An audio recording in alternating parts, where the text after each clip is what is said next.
Notre Dieu, nous te demandons de continuer avec nous, de la même manière dont tu as prévu à notre alimentation physique. Nous te demandons de continuer à nous dispenser l'aliment spirituel et que cet aliment spirituel puisse produire en nous le réveil, la réforme afin que nous nous tenions prêts et que nous avertissions le monde. Nous te prions au nom de Jésus et pour ta gloire. Amen.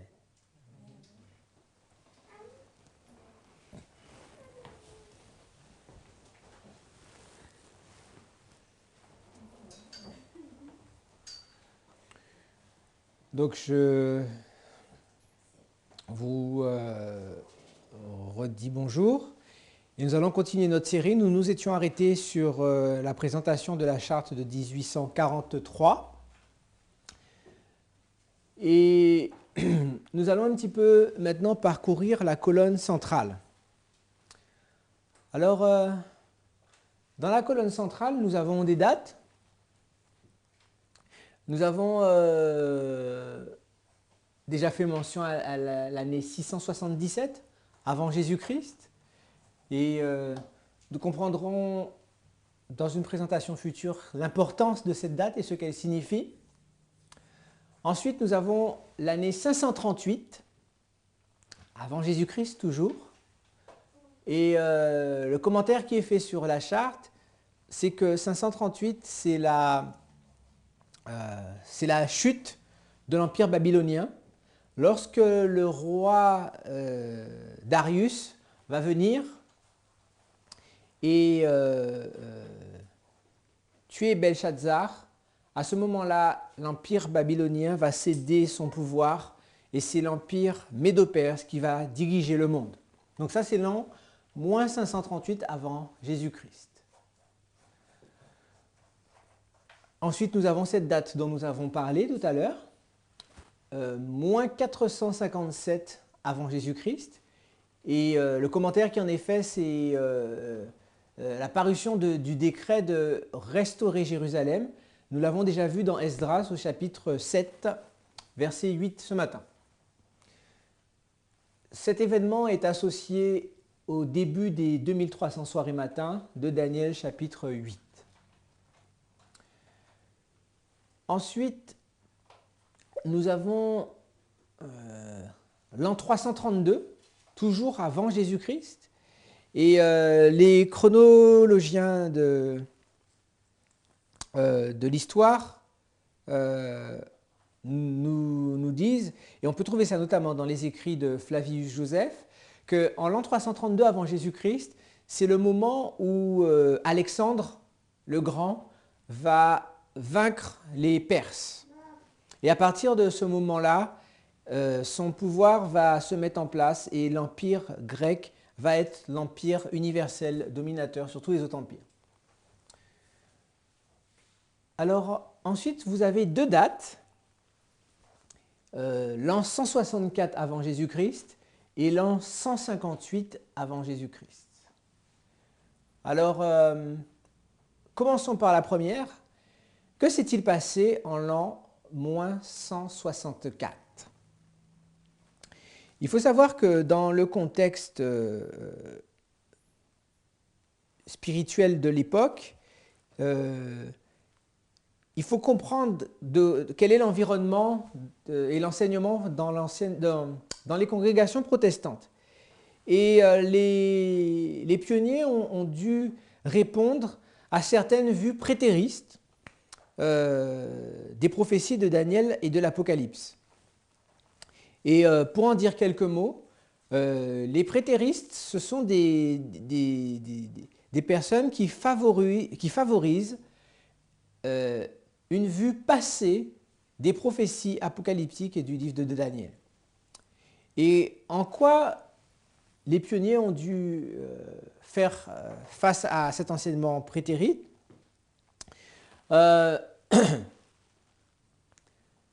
Dans Daniel au chapitre 7, ainsi qu'au chapitre 8 d'ailleurs, on nous parle d'une petite corne. Et cette petite corne qui va faire la guerre contre les saints, qui espérera changer les temps et la loi, qui prononcera des paroles arrogantes contre le Très-Haut. Nous savons que cette corne, c'est Rome. Mais selon l'interprétation des prétéristes, cette petite corne, c'était Antiochus Épiphane. Et dans les vues prétérites, il disait que les 2300 soirées matin étaient une prophétie qui s'était accomplie du temps et de Daniel, qui allait ramener à la construction du temple, et que celui qui prononçait des paroles arrogantes contre le Très-Haut, celui qui espérait changer les temps et la loi, mais aussi celui qui allait blasphémer, c'était Antiochus Épiphane, à travers les actions qu'il a menées, notamment le fait qu'il a voulu faire des sacrifices dans le temple. Et bien évidemment, cette vue prétériste, elle est erronée, et elle a été introduite par des jésuites afin de masquer qui est vraiment la petite corne de Daniel. Et en découvrant et en étudiant les prophéties pour leur temps, les millérites ont mis sur cette charte l'année 164, pour une raison très simple. Allons dans Daniel chapitre 8. Daniel chapitre 8. Nous y reviendrons plus tard, mais je vous donne un élément. Nous allons lire à partir du verset 8. Le bouc devint très puissant, mais lorsqu'il fut puissant, sa grande corne se brisa. 4 grandes cornes s'élevèrent pour la remplacer aux 4 vents des cieux.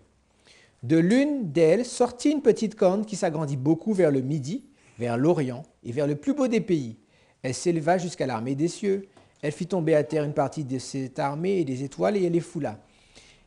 Toujours cette petite corne, elle s'éleva jusqu'au chef de l'armée, lui enleva le perpétuel et renversa le lieu de son sanctuaire.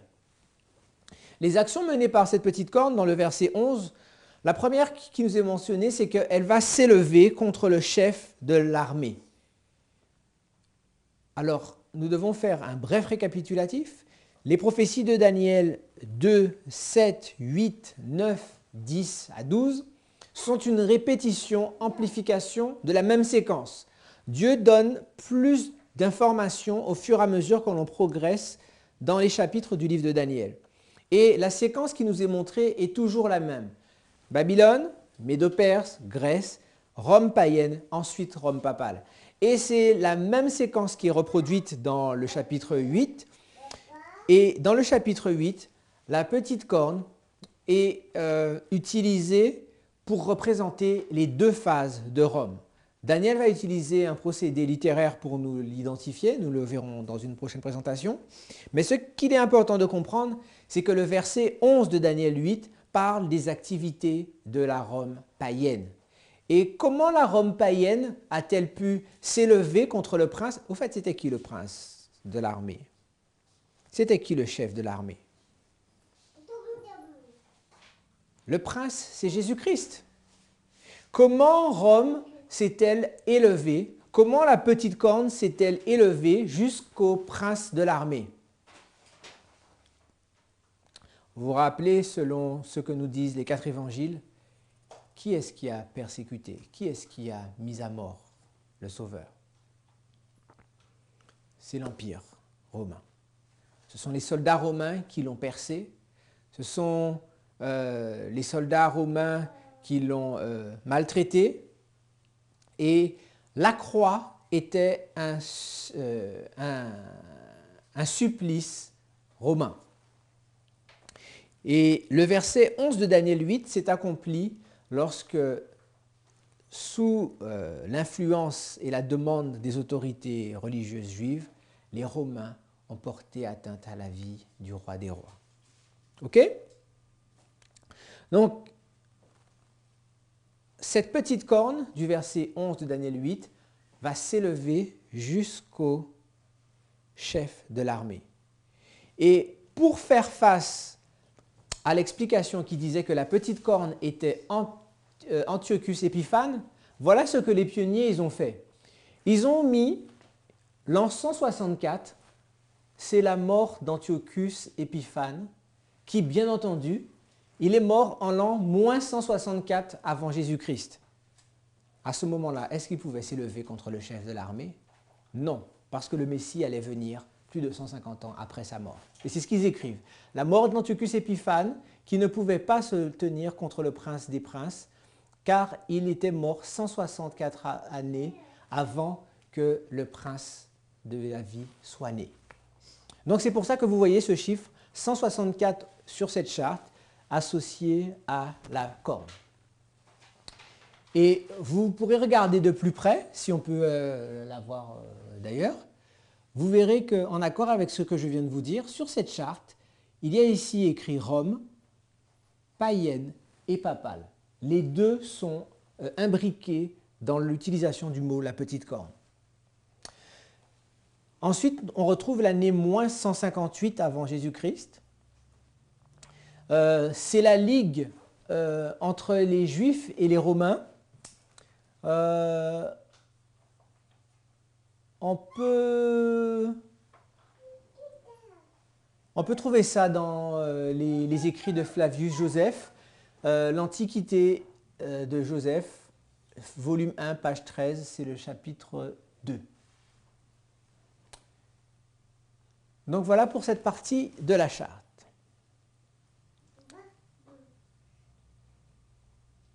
Bien entendu, lorsqu'on regarde cette charte de loin, il est immanquable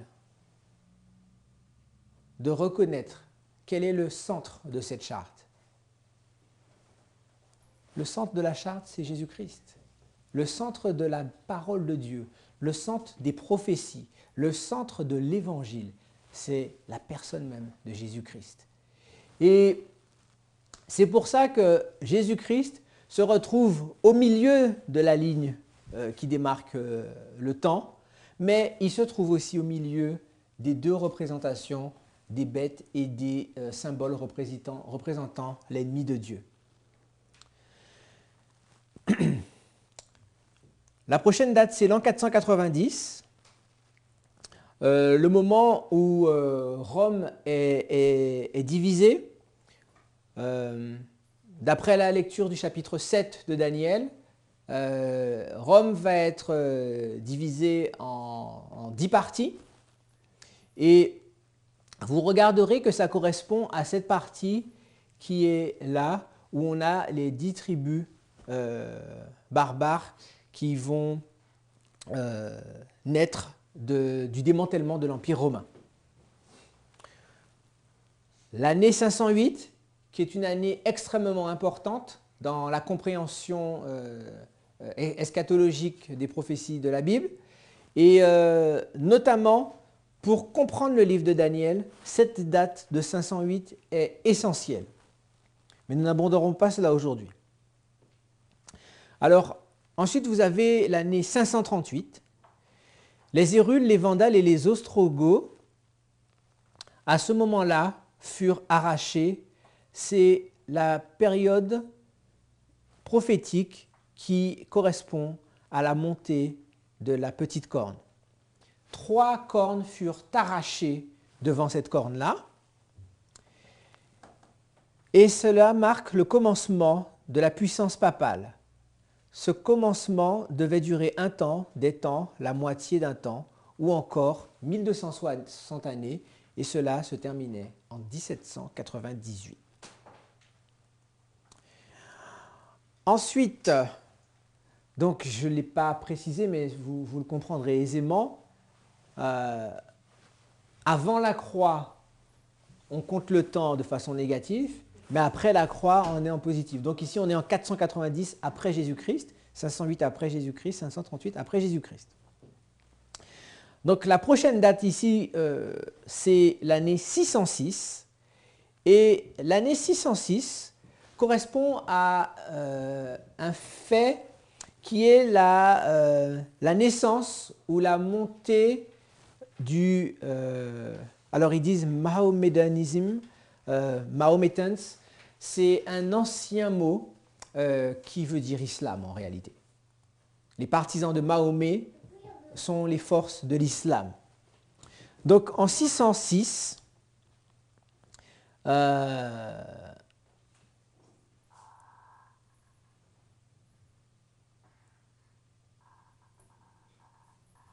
c'est la montée de la puissance de l'islam, et cela est en rapport avec Apocalypse. Le chapitre de l'Apocalypse est divisé en deux parties. Une partie qui traite de la 5e trompette, premier malheur, et la deuxième partie traite de la 6e trompette, deuxième malheur.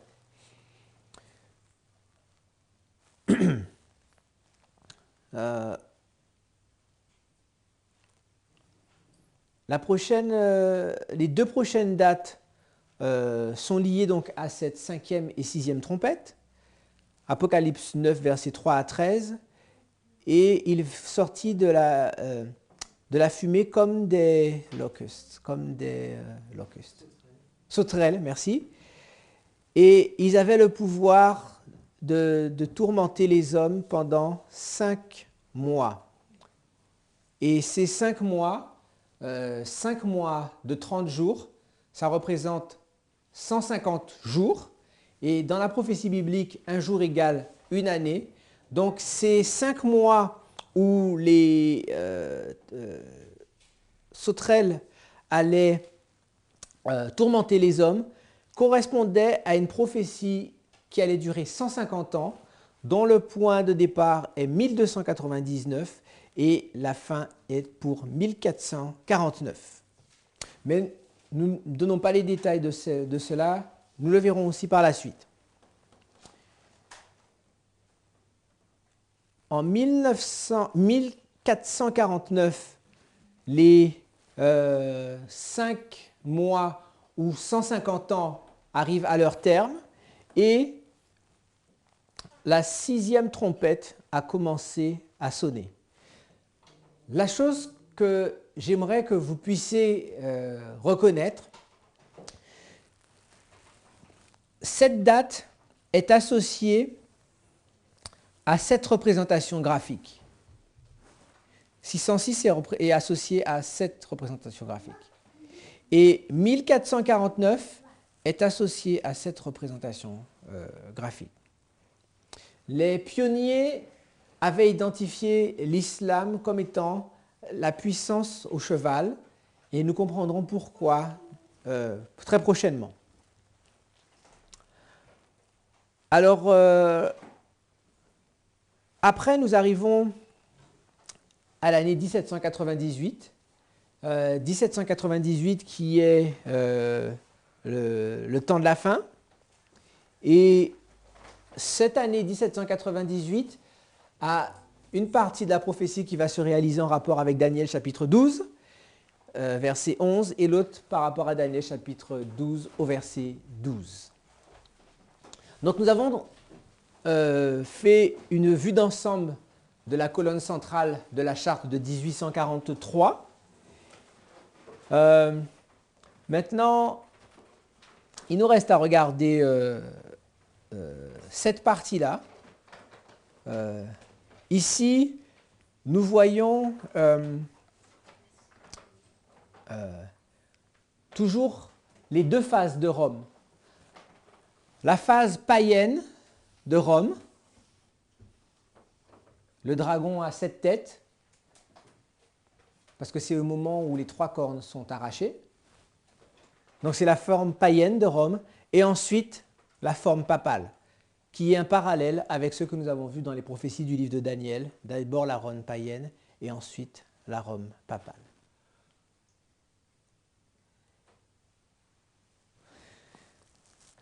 Donc revenons à nos notes.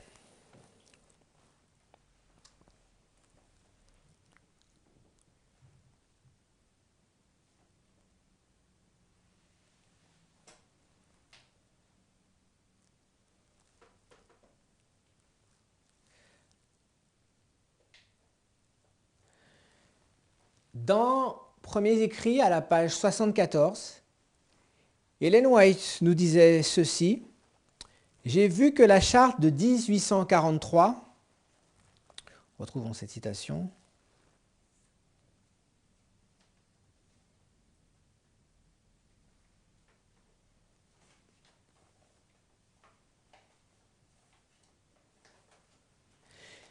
j'ai vu que ceux qui avaient fait la carte de 1843 avaient été dirigés par le Seigneur et qu'elle ne devait pas être modifiée. Les chiffres étaient exactement ce qu'il désirait qu'ils fussent. Qui est l'auteur? Qui est à l'origine de la carte de 1843? C'est Dieu. Désirait-il que cette charte soit modifiée? La réponse est non. Mais voilà ce que nous dit la sœur White dans Spalgan. Je crois que c'est bien ça. C'est Spalding and Magan, c'est à la page 1. J'ai vu que la vérité devait être écrite de façon complète sur des tables. D'où tire-t-elle ce langage?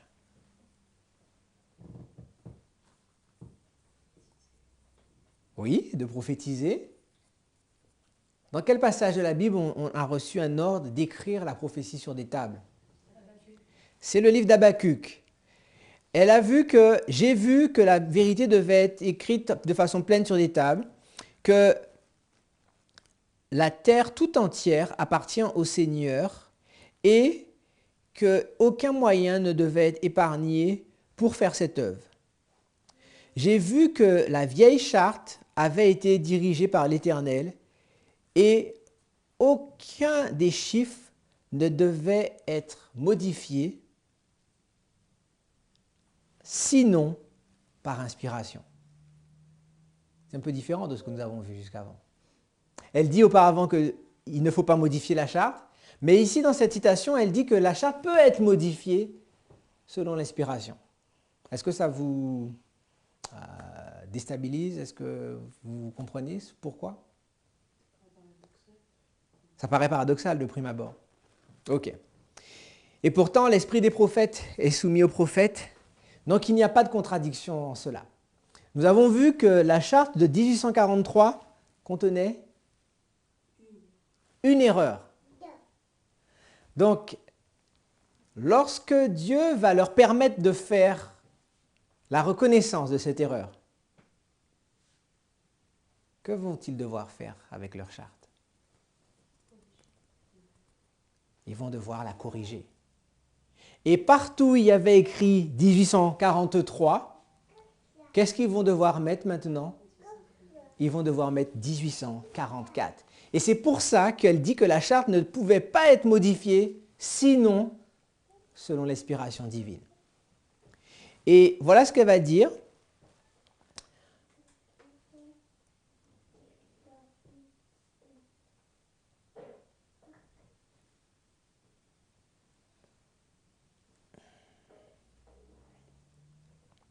C'est tiré de Manuscript Releases, volume 16, page 207. La prochaine conférence que nous avons tenue fut à Fairhaven.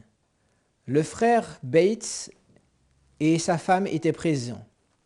C'était plutôt une bonne rencontre. En revenant de chez frère Nichols, l'Éternel me donna une vision et me montra que la vérité devait être écrite de façon pleine sur des tables. Une fois de plus, elle fait référence à Habakkuk. Car elle ferait que beaucoup se positionneraient pour la vérité par le message des trois anges avec cette forme visuelle écrite sur des tables.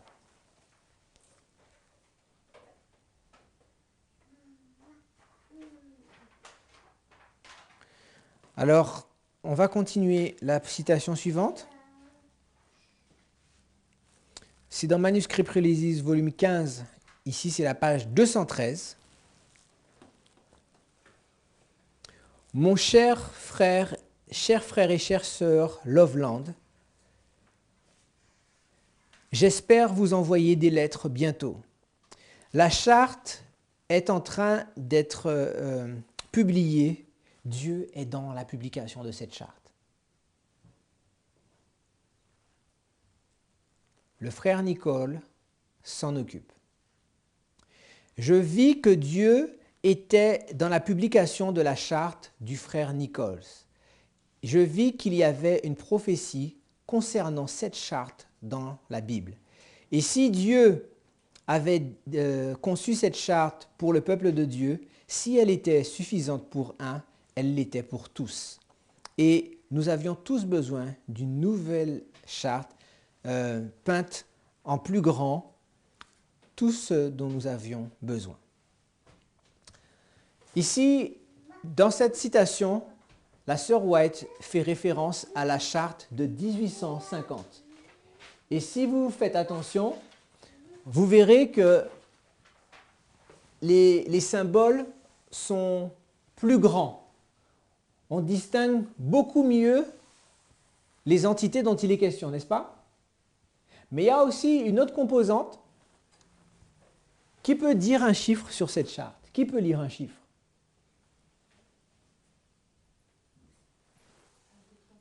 Vous voyez la différence entre ces deux chartes? Il est important de comprendre cela. Allons dans Apocalypse au chapitre 10. Allons dans Apocalypse au chapitre 10.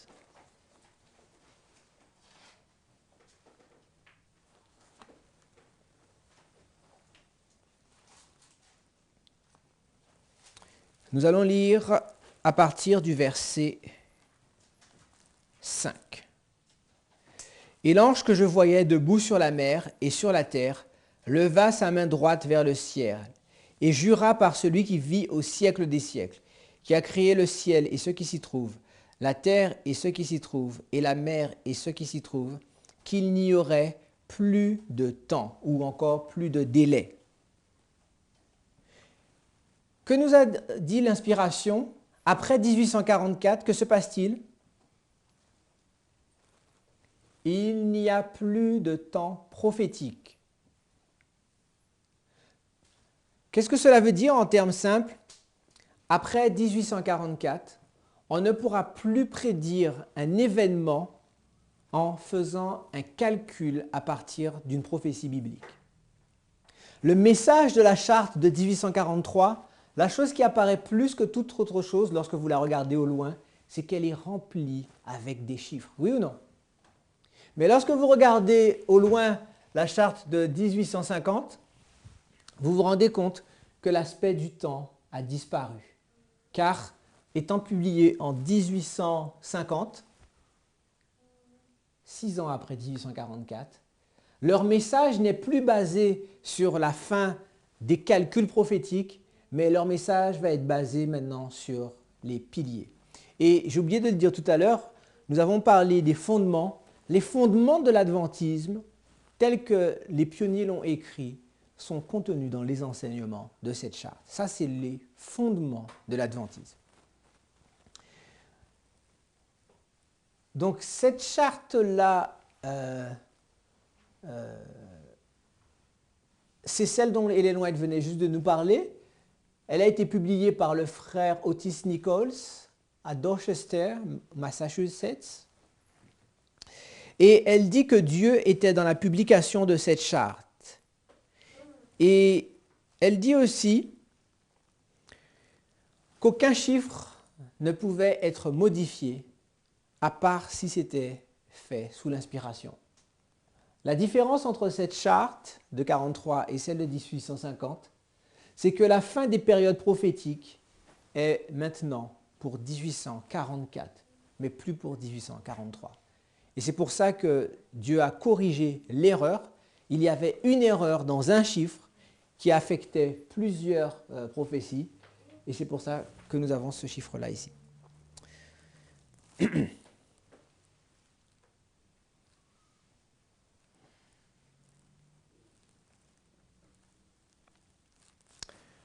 Alors,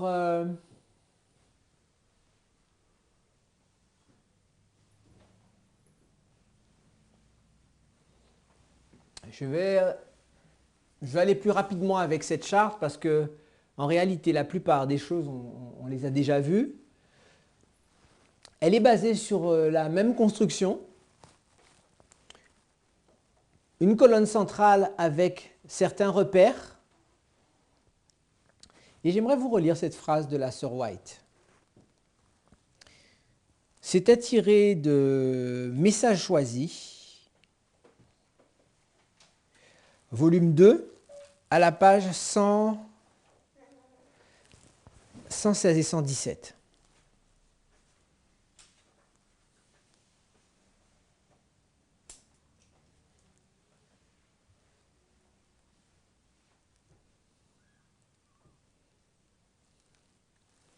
Donc à la page 116, voilà ce qu'elle dit.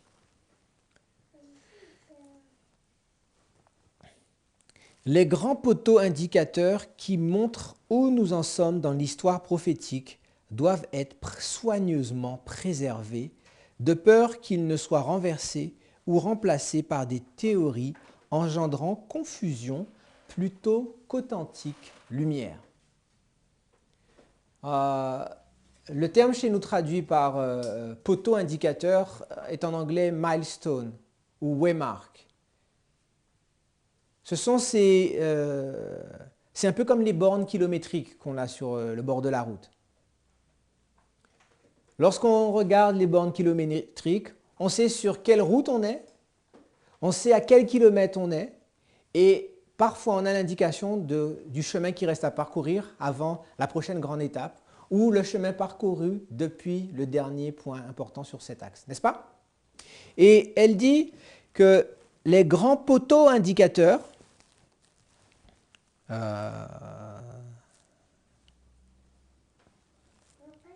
qui montrent où nous en sommes de l'histoire prophétique doivent être soigneusement préservés de peur qu'ils ne soient renversés ou remplacés. Les grands poteaux indicateurs de l'histoire prophétique, ce sont ces dates qui sont au milieu de la charte. Et c'est les mêmes dates exactement que celles qu'on a retrouvées dans la charte de 1843. Donc, lorsqu'il a fallu mettre à jour, corriger la charte de 1843, les adventistes ont repris point par point chacune des dates qui étaient données sur la charte de 1843. Alors, quelles conclusions pouvons-nous en tirer?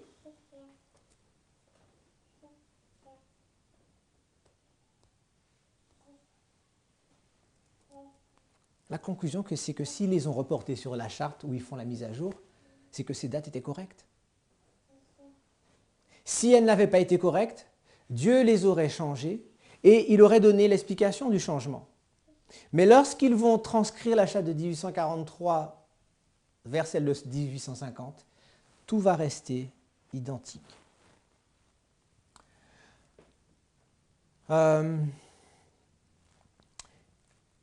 Mais maintenant, nous allons voir quels sont les changements notoires qui vont être apportés.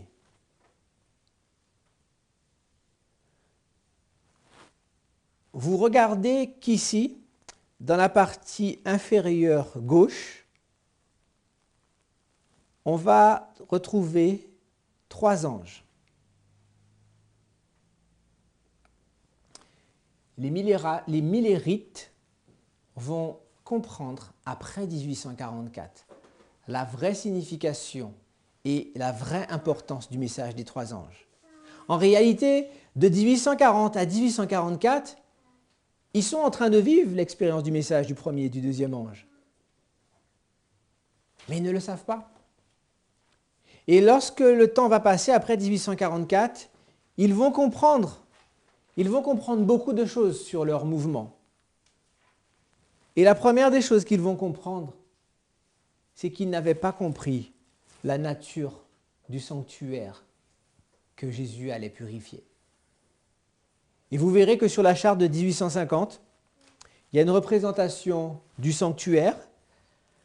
On retrouve le parvis avec la cuve d'airain, l'autel des sacrifices. On retrouve ensuite le lieu saint avec le chandelier, avec l'étape de préposition et l'autel des parfums. Et dans le lieu très saint, au-delà du voile, on va retrouver l'arche de l'alliance et les chérubins.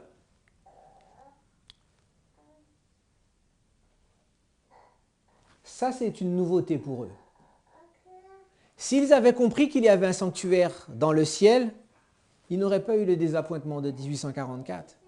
Mais maintenant, Dieu amenait ces choses à leur connaissance et c'est pour ça que cela a été ajouté sur la charte de 1850. Autre chose qu'on peut regarder, dans cette partie de la prophétie, qui est un parallèle de cette partie-là, ils vont bien identifier la Rome païenne, la Rome papale, mais il y a une autre entité qu'ils vont identifier. Ils vont l'appeler l'image de la papauté, ou encore l'image de la bête.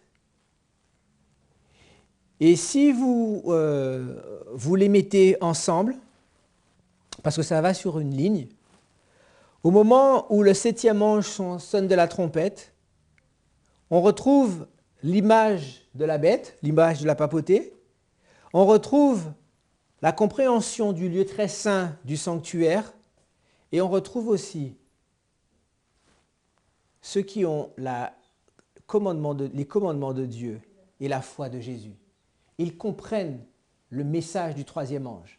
Et dans leur prédication, ils n'incitent pas à la haine, ils n'incitent pas à l'ostracisme religieux. Mais le message des adventistes du 7e jour, c'est de prêcher au monde qui est Rome, afin de ne pas tomber dans ses pièges. Et l'image de la bête dont il est question, voilà ce qu'ils disent.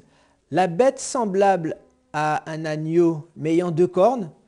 Ils vont même expliquer que sont ces 2 cornes, le républicanisme et le protestantisme, dont le nombre est 666, va combiner ses actions et parler comme un dragon et contrôler le pouvoir législatif civil et fera que l'Église, l'image de la papauté, va recevoir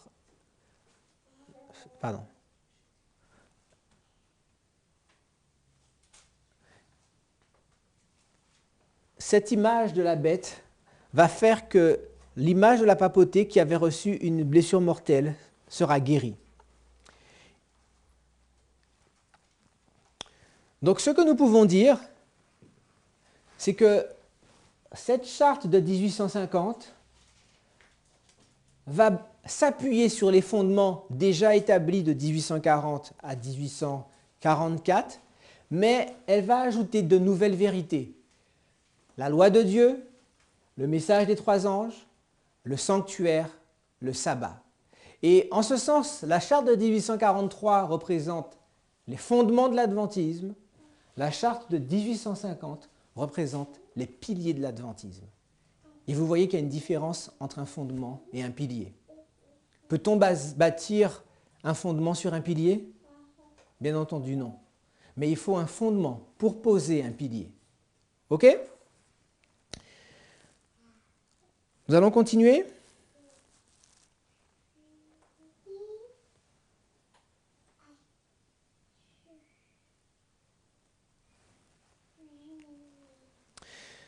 De la même manière dont la sœur White va appuyer la venue de cette charte dans l'histoire en 1842, elle explique que la charte de 1850 est l'objet d'une prophétie biblique. Et la raison pour laquelle Habakkuk, si on revient à Habakkuk au chapitre 2,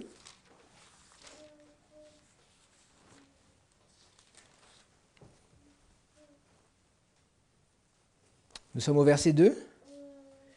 L'Éternel m'adressa la parole et il dit, écris la prophétie, grave-la sur des tables afin qu'on la lise couramment. Vous voyez que nous avons des tables au pluriel. les tables dont il est question ici, c'est la table de 1843 et la table de 1850. Lorsque vous vous référez à la littérature de nos pionniers, ce sont ces deux documents qui ont été reconnus par l'ensemble du mouvement comme étant la réalisation et l'accomplissement de la prophétie d'Habakkuk au chapitre 2. La sœur White nous dit que nous n'avons pas de nouveau message. Nous devons proclamer le message qui en 1843 et 1844 nous a sortis des autres églises.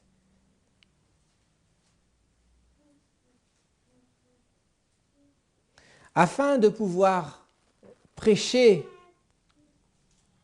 la vérité, afin de pouvoir suivre la lumière, ils étaient obligés de se séparer des communautés à laquelle ils appartenaient au départ. William Miller va concéder qu'il n'a jamais pensé créer une congrégation distincte. Il n'a jamais voulu créer un nouveau mouvement. Il pensait que ses frères et ses sœurs allaient se réjouir de la vérité. Mais il y eut tellement d'opposition, tellement d'antagonisme, de haine, que afin de poursuivre son ministère, William Miller a dû aller au dehors, parce qu'en réalité, on l'avait mis dehors. Et Ellen White nous dit, je crois, c'est dans Témoignages pour l'Église, volume 1, c'est à la page 21, c'est la pagination anglaise. En juin 1842, M. Miller donna sa seconde série de présentations à Portland. J'ai ressenti que c'était un grand privilège de participer à ces présentations, car j'étais tombé dans le découragement et je ne me sentais pas préparé à rencontrer mon Seigneur. La seconde série d'études qu'il présenta à Portland créa beaucoup plus d'excitation dans la ville que la première. À peu d'exceptions près, les différentes dénominations fermèrent leurs portes au message de Miller. Des discours depuis la chair cherchaient à le montrer comme un fanatique, mais les foules anxieuses participaient à ces réunions, tandis que les gens étaient incapables de rentrer dans les maisons, tellement les rencontres étaient peuplées.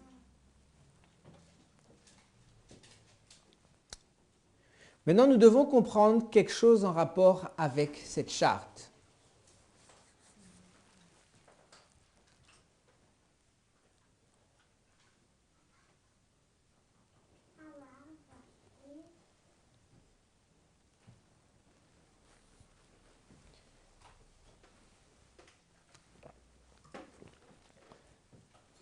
Nous devons comprendre quelque chose avec cette charte.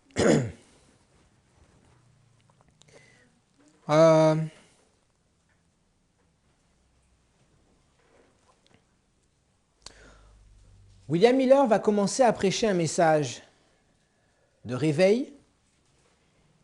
Il va commencer à interpeller ses contemporains.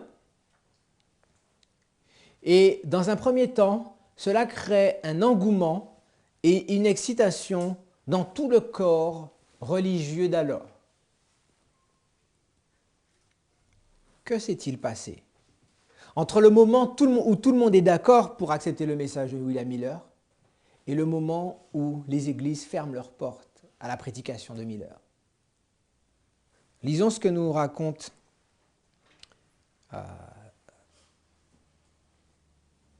William Miller dans un livre intitulé William Miller, Apology and Defense, page 25.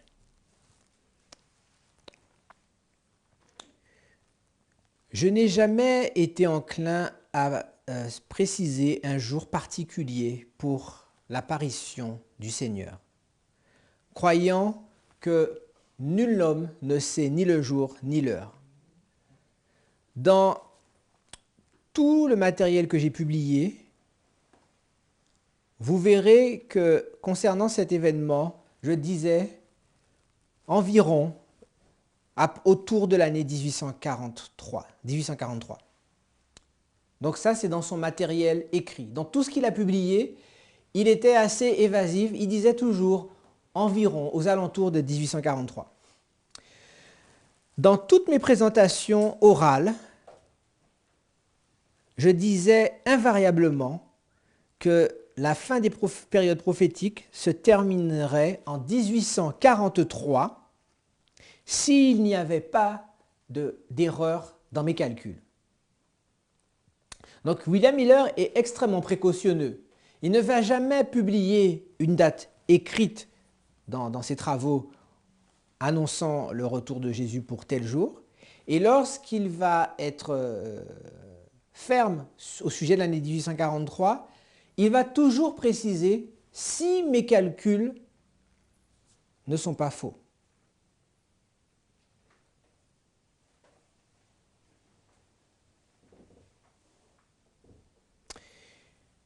Cette position un peu précautionneuse de William Miller va causer un problème parmi les prédicateurs du message. Car tous, d'une même voix, clament que l'avènement du Seigneur est pour 1843. Alors vous imaginez que tous les prédicateurs annoncent que l'événement est pour 1843 et William Miller est évasif sur l'année et lorsqu'il s'aventure à dire que c'est l'année 1843, il précise toujours si mes calculs ne sont pas erronés. À ce moment-là, William Miller va se faire reprendre par ses amis prédicateurs. En 1842, certains de mes frères qui prêchaient de façon positive l'année précise me censurèrent pour avoir dit si. Les autres prédicateurs qui appuyaient une date déterminée disaient à William Miller qu'il n'était pas dans l'unité. Parce que lui qui avait initié le mouvement, lui qui avait amené la lumière, le voilà qu'il était réticent alors que tous ceux qui avaient accepté le message avaient la même vue que c'était un événement qui allait se passer pour telle époque. À ce moment-là, William Miller va se mettre d'accord avec eux et maintenant il va commencer à affirmer que l'événement est pour 1843. Et cette prise de position est associée à la charte de 1843. Jusqu'à 1843, et plus précisément 1842, on dit que c'est la charte de 1843 parce qu'elle prédit la fin du monde pour 1843, mais en réalité, elle a été publiée en 1842. Que va-t-il se passer lorsque cette charte rentre dans l'histoire? Lisons ça dans Premier Écrit.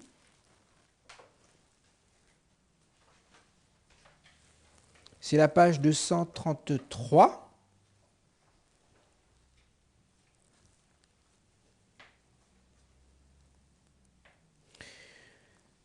Des milliers de personnes acceptèrent la vérité par la prédication de William Miller.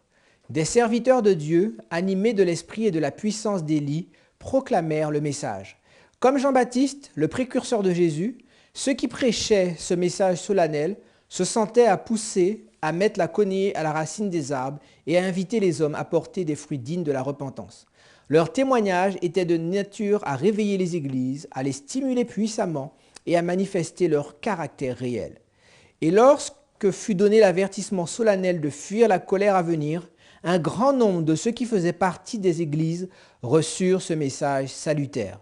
Ils se rendirent compte de leurs manquements et avec les larmes amères de la repentance, ils s'humilièrent devant Dieu. L'Esprit du Seigneur reposant sur eux, ils aidèrent à faire retentir le cri « Craignez Dieu et donnez-lui gloire, car l'heure de son jugement est venue. » La prédiction d'une date déterminée concernant la fin suscita une grande opposition parmi toutes les classes de la société, depuis le pasteur du haut de la chair jusqu'au dernier des pécheurs endurcis. Pour ce qui est du jour et de l'heure, personne ne le sait, disait le ministre hypocrite et le moqueur téméraire. aucun d'eux ne voulait être instruit et corrigé par ceux qui indiquaient l'année où ils croyaient que se termineraient les périodes prophétiques et faisaient remarquer les signes de la proximité de la venue du Christ. Beaucoup de pasteurs qui professaient aimer Jésus affirmaient qu'ils ne voyaient aucun inconvénient à la prédication du retour du Christ, mais qu'ils s'opposaient à la fixation d'une date déterminée. Ce qui a fait William Miller avancer dans la prédication d'une date fixée, c'est cette charte. Il y avait 300 prédicateurs millérites et ils étaient tous d'une seule voix, sauf William Miller. Et lorsque William Miller va adopter cette position-là, c'est ça qui va commencer le mouvement de séparation dans les églises. Et je veux que vous identifiez que le moment où cette charte rentre dans l'histoire, elle crée un tri dans le peuple de Dieu. C'est cette charte qui fait que les gens vont commencer à être censurés et radiés de leurs églises. Et la censure et la radiation, le motif qu'on leur invoque, c'est parce qu'ils suivent l'enseignement de William Miller. En suivant l'enseignement de William Miller, ils marchent de manière contraire aux règles des églises d'alors. Ils n'ont pas de preuves bibliques, ils n'ont pas d'appui scripturaire pour tenir cette position. Mais parce qu'ils étaient opposés à un message qui montrait leurs conditions, ils ont fermé leur cœur et fermé leur porte au message. Dieu dont l'œil voit tout, lisait dans les cœurs. Ces gens n'aimaient pas que l'on dise que Jésus était proche. Ils savaient que leur conduite antichrétienne ne pourrait supporter l'épreuve, car ils ne suivaient pas l'humble sentier indiqué par lui. Ces faux bergers paralysaient l'œuvre de Dieu. La vérité proclamée avec une puissance convaincante émouvait les gens.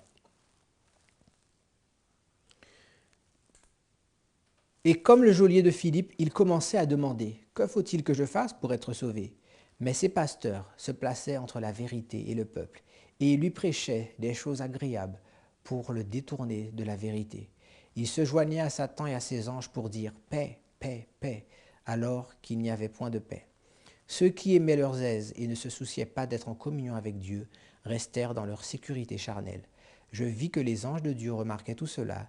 Les vêtements de ces bergers non consacrés étaient couverts du sang des pécheurs. Les ministres qui refusèrent d'accepter ce message salutaire empêchaient les autres de le recevoir. Le sang de leurs semblables était sur eux. Ils s'unirent au peuple pour persécuter William Miller et ses associés. De faux bruits circulèrent dans le but de nuire à son influence. Maintes fois, alors qu'il présentait avec force le conseil de Dieu et expliquait à ses auditeurs des vérités tranchantes, il soulevait la rage de quelques-uns qui l'attendaient à la sortie pour lui ôter la vie. Mais des anges de Dieu le protégeaient et le conduisaient en lieu sûr, car son œuvre n'était pas encore achevée.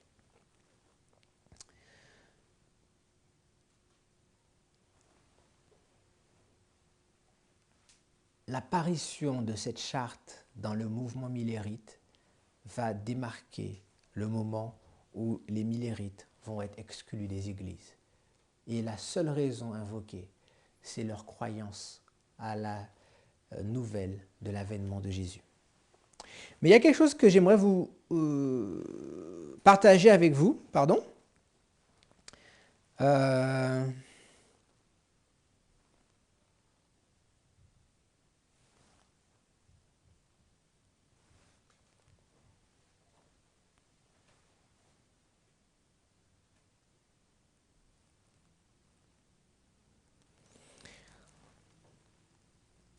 Vous savez que toute l'histoire de la Bible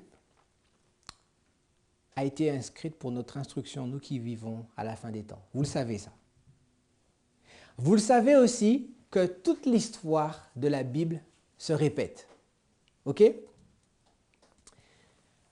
Une des beautés en rapport avec la publication et la venue de ces deux chartes, c'est l'histoire de Gédéon. Vous allez me dire, mais quel est le rapport avec Gédéon? Gédéon explique l'histoire de comment Dieu va faire un tri au milieu de son peuple. Oui ou non? Et à la fin, combien d'hommes vont rester parmi ceux qui étaient au départ? Vous regarderez dans Juge au chapitre 6, il resta 300 hommes. Et il y eut plusieurs séquences de tri, et à la fin, 300 hommes se sont tenus pour la vérité. Ok? Alors, allons dans Juge rapidement, parce que... Ok. Et nous allons terminer sur ça. Allons dans Juge rapidement.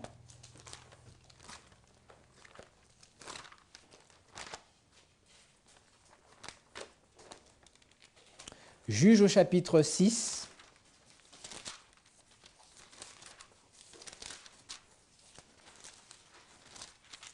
Et ce que nous allons voir, c'est bien entendu à l'échelle prophétique, à l'échelle symbolique. Verset 1er. Les enfants d'Israël firent ce qui déplaît à l'Éternel, et l'Éternel les livra entre les mains de Madian pendant combien de temps? 7 ans. Que voyez-vous sur cette charte, au commencement de cette charte? La prophétie des 7 temps. Les 7 temps de dispersion du peuple de Dieu, après avoir violé l'alliance. Mais à l'issue de cette période, la main de Madian fut puissante contre Israël pour échapper à Madian. Les enfants d'Israël se retiraient dans les ravins des montagnes, dans les cavernes et sur les rochers fortifiés. Quand Israël avait semé, Madian montait avec Amalek et les fils de l'Orient. Ils marchaient contre lui. C'est qui les fils de l'Orient? Ils campaient en face de lui, détruisaient les productions du pays jusque vers Gaza et ne laissaient en Israël ni vivres, ni brebis, ni bœufs, ni ânes, car ils montaient avec leurs troupeaux et leurs tentes. Ils arrivaient comme une multitude de sauterelles. Ils étaient innombrables, eux et leurs chameaux, et ils venaient dans le pays pour le ravager. Qui représente dans la Bible les enfants de l'Est? Qui représente les peuples qui vivent dans les tentes? Le peuple qui vient avec des chameaux? Le peuple qui est nombreux comme les sauterelles? C'est ce peuple que nous avons dans cette charte, représenté par les Mahométans. L'histoire de Gédéon est une des illustrations les plus complètes de l'histoire de la fin du monde. Mais ce que nous retenons, c'est qu'il va y avoir un tri, et à l'issue de ce tri, 300 seulement vont rester. Que se passe-t-il entre 1840 et 1844? Il se produit un tri parmi le peuple de Dieu. Et ce que nous avons trouvé d'intéressant, devinez combien de chartes ont été publiées?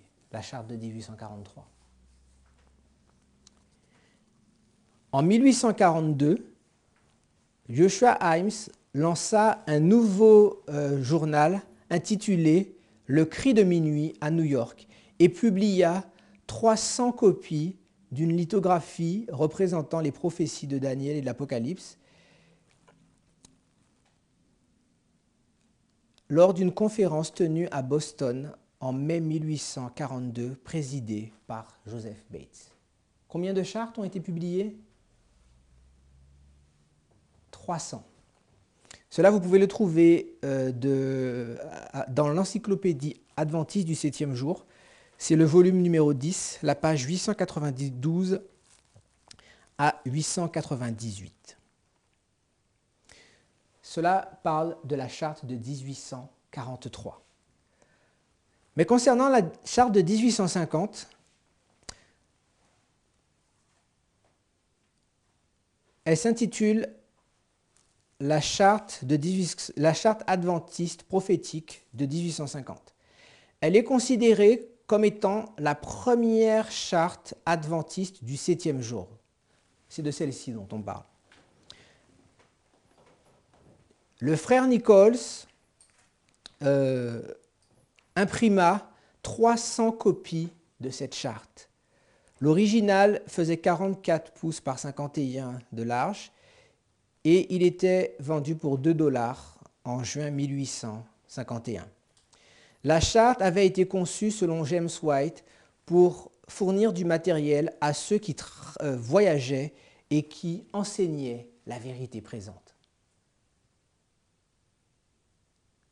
et dans l'histoire de 1843 et dans l'histoire de 1850, 300 chartes ont été produites. 300 chartes faisant référence aux 300 soldats qui vont tenir ferme pour la vérité dans l'histoire de Gédéon. Et l'indication que nous avons eue sur la charte de 1850, c'est qu'elle était conçue pour ceux qui voyageaient et qui prêchaient la vérité présente. Cela, vous pouvez trouver cela dans le département des archives et des collections spéciales à la librairie du mémorial de Loma Linda University. J'espère que vous aurez pu comprendre l'importance de ces chartes. Ces chartes représentent l'essence même de l'adventisme.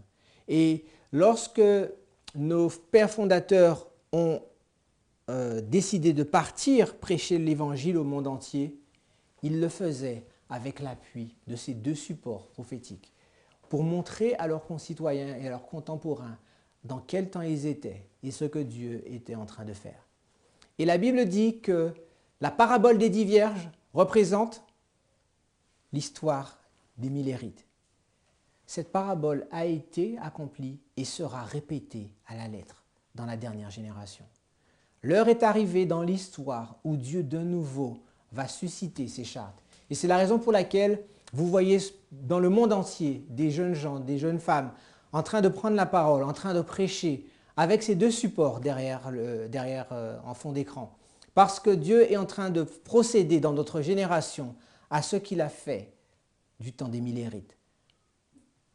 Produire et créer un réveil dans le peuple de Dieu basé sur la compréhension du temps présent, de la vérité présente et sur le décèlement du livre de Daniel et de l'Apocalypse. Dans la prochaine présentation, nous allons maintenant étudier les enseignements de cette charte point par point et comprendre pourquoi nous ne pouvons pas les abandonner, pourquoi, en dépit de l'apport de la théologie moderne, nous ne pouvons pas poser un autre fondement, celui qui a été posé, à savoir Jésus-Christ. Prions ensemble.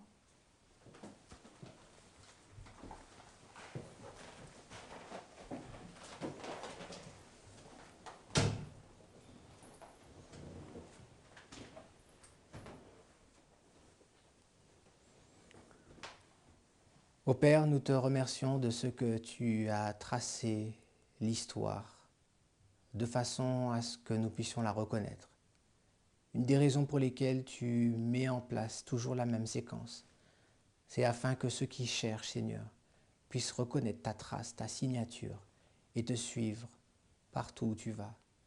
Puissions-nous, à l'échelle individuelle et collective, comprendre l'œuvre que tu es en train de faire ici dans le monde entier et que nous prenions part à ton évangile, que nous ne luttions pas, que nous ne résistions pas, mais que nous travaillions dans ta vigne pour le salut des âmes.